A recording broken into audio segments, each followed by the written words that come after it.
Good day, San Luis Obispo Country Club members. I'm here with Paul Barr, our golf course superintendent, and we're going to be talking about the course closure coming up April 23rd to the 26th. And that's when Paul and his crew are going to be doing a lot of maintenance out on the golf course. So Paul, talk a little bit about the maintenance that's going to be going on that week. We're out to make the most of it, and what we're going after historically is the greens is primarily the thing that we're doing. And within that same time, always we have to do other things to fairways and tees as well. We just wanted to talk about some things that will, like machines, and what we'll physically be doing during the week of closure. The greens, it'll be walking aerifiers that are pulling the plugs. We'll be putting a little bit of sand out, so there'll be a sand machine, there'll be brooming. With the tees, we intend to try and scalp them down to get rid of some of the grain, the very inconsistent grain that we have across them, so that it's kind of like cutting it down, and then we maintain it really tight coming back is the plan. And then punching and working some sand into those. So verticuttings and scalpings.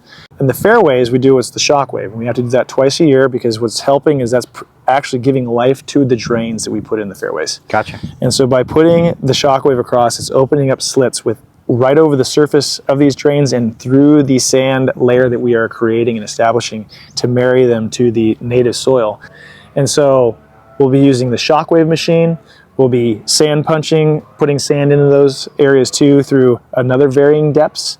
And then we'll be working on verticutting, same as we were working on the tees, to try and get a little bit tighter, smoother, more consistent fairway conditions as we come out of the winter. Before, what was considered to be a not so wet area has now become the wet area. Correct. Because we've improved the drainage in bad areas. Right. But the other way is too, is like some areas in fairways that were always bad or not so healthy, there's still the weaker areas in the fairways, but we are gradually improving them. It's just that they don't blow past or get equal or even to the rest of the fairway. So everything's getting healthier, but the gauges, fewer rope lines, fewer painted areas, and doing such, so that we are improving the health of these areas. One other note is just, everyone always thinks of sand and aerification for the week of closure. We still have to make sure that the rough is mowed, even though you're not playing on it. We try and get after sand depths in bunkers, flipping the sand too, like we talked about that practice, edging the bunkers, and then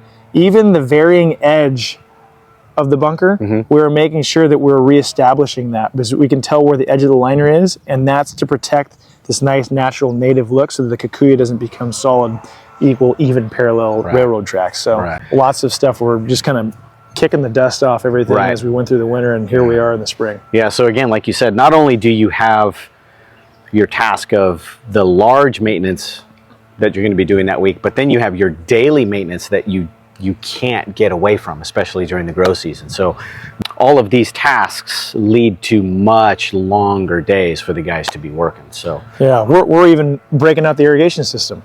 So we have had to water things in, materials in between storms, but really, truly, have we had to lean on the irrigation system. So here we are firing it up, cutting around heads. We have 2,900 heads out on the golf course, where they got to go find every single one of them, cut around them, make sure they're raised properly, and do all that sort of stuff. So there's a lot of work. So I know that the golf course and the golf shop, they're going to be open back up for play that Saturday, Sunday of the 26th and the 27th.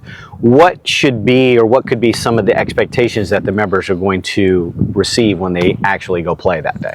One thing to be for sure is spring is different than fall. I want everyone to understand that.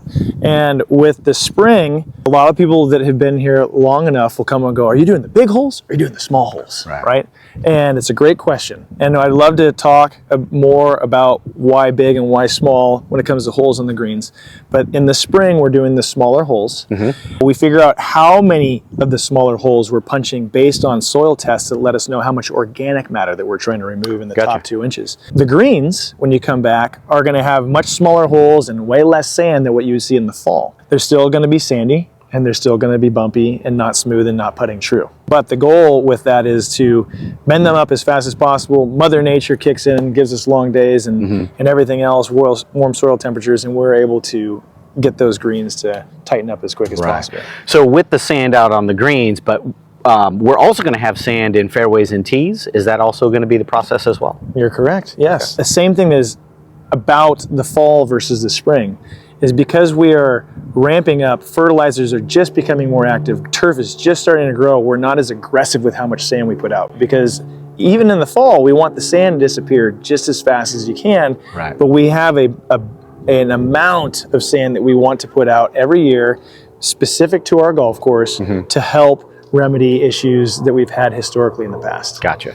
One thing that I've noticed too with when we do aeration out on the golf course is that first week that we're open, it's really important to make sure that we're fixing all of our ball marks, because what'll happen, a ball mark will look similar to a hole or a punch in the green. If that is left unattended for, let's say, a 24-hour period, you get these little scar marks. So the green does come back, but then there's these little scar marks. So maybe we can send out a text message or another notification with just making sure our members know, hey, if you don't fix your own ball mark, look for other ball marks and try to fix those as well, so that we don't get those little scar marks on the green. What size of core are you going to be pulling? You think of like the pencils that we have in the carts. It's about that thickness, a 3/8 hollow tine. And we do hollow tines on the greens, and we actually do solid tines, much thicker, to incorporate more sand into the tees and into the fairways, like a 5/8 solid. And we're doing solids to punch sand in, and we're doing 3/8 hollow to pull old material out. Right. And right now we're in the phase of trying to grow a sand profile for the tees and the fairways. We need to be working on that to punch sand in, and once we get a good profile, just like we have on the greens, then we would be pulling aerification plugs. Right. Why is it important to aerate or punch and sand during the spring?